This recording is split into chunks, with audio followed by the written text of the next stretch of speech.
This week, 2 death row inmates have been executed by lethal injection in Oklahoma and Arizona. A third execution is scheduled to happen tonight in Florida. Arizona's execution on Wednesday of 53-year-old Aaron Gunches was the state's first in more than 2 years. But a former Arizona judge is now speaking out, arguing the practice is inhumane.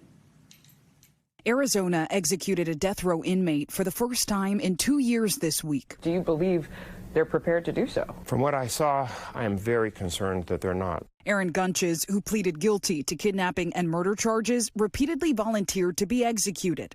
But this retired federal magistrate judge is not confident in the state's execution processes. In 2023, Arizona Governor Katie Hobbs paused executions and tapped David Duncan to review the state's lethal injection methods. At the time, Hobbs raised serious questions about the Department of Corrections' execution protocols and lack of transparency. Before Duncan could complete that report, he was fired.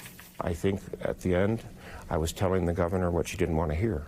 In a termination letter, the state said, in part, Duncan's review faced repeated challenges and would not accomplish the purpose and goals of the executive order. In a separate letter, the state saying there were substantive concerns and inaccuracies with Judge Duncan's draft report, claims Duncan denies. In that draft report shared with NBC News, Duncan raised several concerns about Arizona's protocols. His conclusion, lethal injection is not a viable method. Ultimately, those concerns were shared by Aaron Gunches, who withdrew his execution agreement in 2023 and cited recent botched executions that he said amounted to torture. Among the alleged issues, repeated challenges with inserting IV lines, according to execution witnesses, and an execution where the inmate gasped for air for about 2 hours. What is present in Arizona is present in every state that has the death penalty still, and that is they operate in a closed silo with no penetration from any external eyes. Of particular concern to Duncan, the supply of raw pentobarbital used to make lethal injection drugs,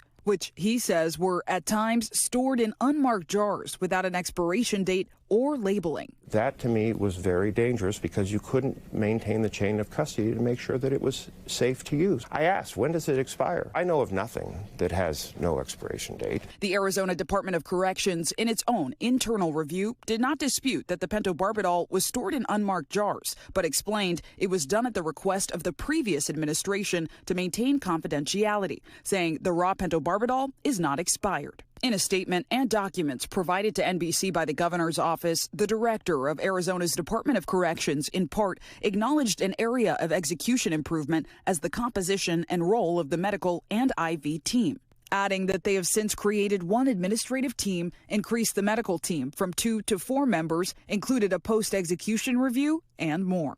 Even after the state's execution of Aaron Gunches, who ultimately said he was ready to die, Duncan says he still wants to see more changes to executions in Arizona and around the country. And we should note that officials at the Arizona Department of Corrections said that the execution yesterday went, quote, according to plan and without incident. But one witness did say he believed Gunches suffered from pulmonary edema, which is akin to drowning. More states are now considering alternatives to lethal injection, and Arizona voters could decide to transition to death by firing squad in 2026.